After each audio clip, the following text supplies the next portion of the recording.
everyone, I'm Jazel Tivulyasan, a math major and a future educator. Today, I'm excited to share my personal teaching philosophy. So grab a seat, get comfy, and join me as we explore on how I plan to guide my students to think, to discover, and learn new things for themselves. Let's jump right in.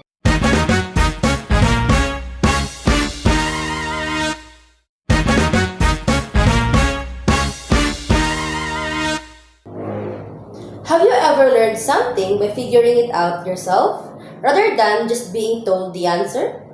Maybe you built a model, experimented, or solved a problem on your own, and suddenly it just clicked. That's the idea behind Constructivism, a teaching approach that lets students discover knowledge through hands-on experiences and active exploration. Constructivism is a teaching and learning philosophy that emphasizes that students actively construct their own understanding rather than passively receiving information.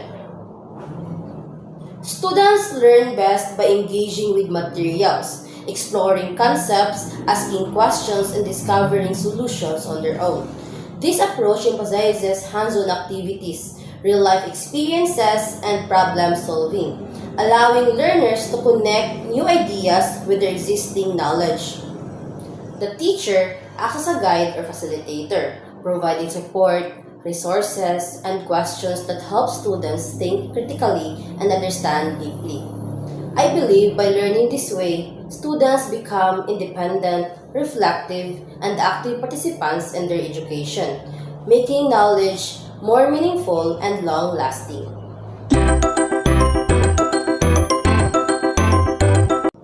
I choose constructivism because I believe that learning is most effective when students are actively involved in discovering knowledge for themselves.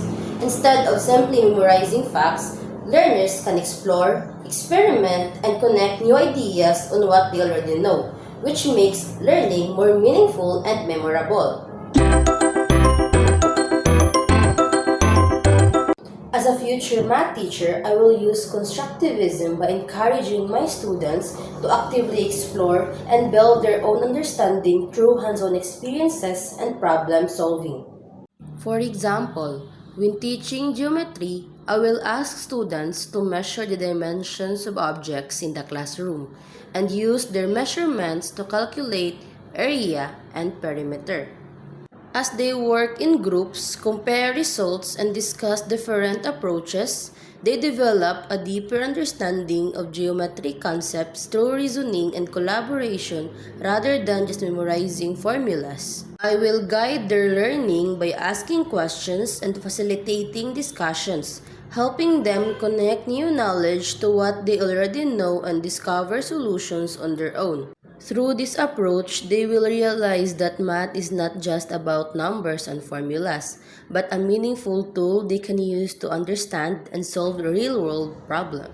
To sum up, constructivism is a teaching approach where students actively build their own understanding through problem solving, hands-on experiences, and reflection.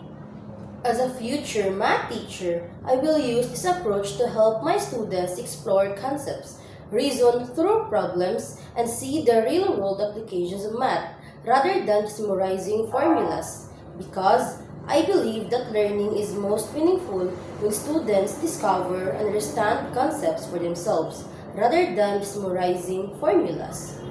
That's all, and thank you for watching, everyone. Bye-bye!